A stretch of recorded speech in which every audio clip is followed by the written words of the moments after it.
Okay na. Hello, good evening.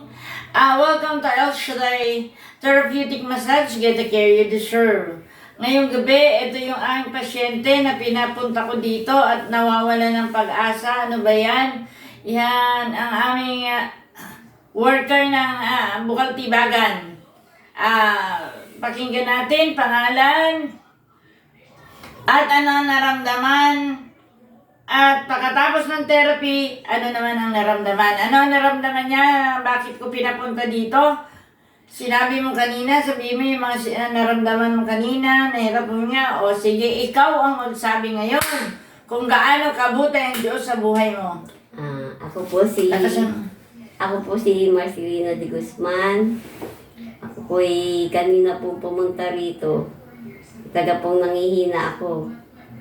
At kasama ko nga po yung asawa ko at nakaalalay sa akin.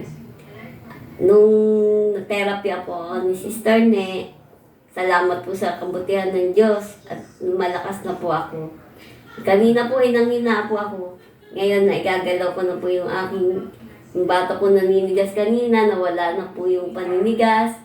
Saka yung mga kamay-kamay ko, ito na igagaway-gaway ko na po. Yung mga paa ko, ayan po, nawala po yung paninigas. Kaya nagpapasalamat ako sa Diyos, sa kabutihan niya, at sa ginagamit ni Yahweh Shaddai kay Sister Ne. Maraming salamat po. Anong kanina ang sabi mo? Anong sabi mo kanina? Kanina talaga pong gusto ko na pong sumuko. At ilang linggo na po akong hinang-hina. Sa awa ng Diyos po, pinapunta po ako ni Sister Ne. Ginamit siya ni Yahweh Shaddai na instrumento. At natutulungan niya yung kami po mga manggagawa na i-therapy. Kaya labis po ako nagpapasalamat sa Diyos sa kabutihan niya. Salamat po Lord at binalik mo po ang lakas ko.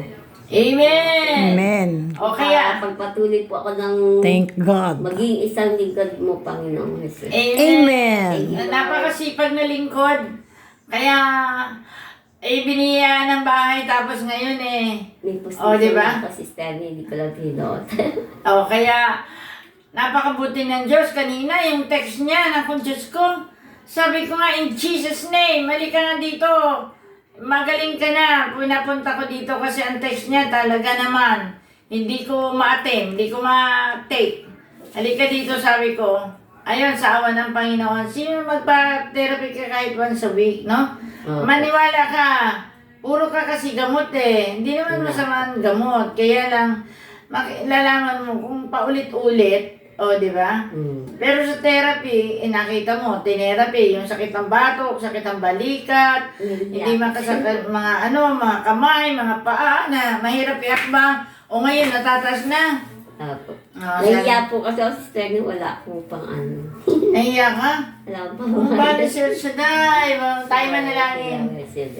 Sa ngala naman, anak ng Espiritu Santo, Amen. Dakilang Diyos ang pagpalang Ama, Yahweh Shaddai. Kami nagpupuri at nagpapasalamat o Diyos sa iyong kadakilaan. Lord, salamat sa kagalingan ni Sister Mercy. Dalahin po namin na patuloy na tuloy-tuloy maghihingkod sa iyo. At nagtitiwala po kami na sa mga sugat at latay ni Jesus magaling na para maluwala tayong dakilang pangalan. Yahweh, provide mo ang lahat ng kanilang pangailangan. Pagkalo mo sa kanila, O Lord, ang kalakasan, kalusugan, lalo na ang pananampalataya na hindi nagigiba ng anumang sitwasyon ng buhay. Yahweh, salamat, uwi sila mag-asawa na hindi na inaalalayan, bagkus malakas malusog na. In Jesus' name, Amen. Thank you, Pagto Lord. Santo, Amen. Kaya don't worry to like, share, and subscribe. At watch the videos para naman tumaas ang aking watch hour. Help us to increase our watch hour. Okay, alam ko na. Lagi ko na iwawatch. Yes. Thank you. And don't forget to click the bell button for the updates of the new videos. Thank you. God bless.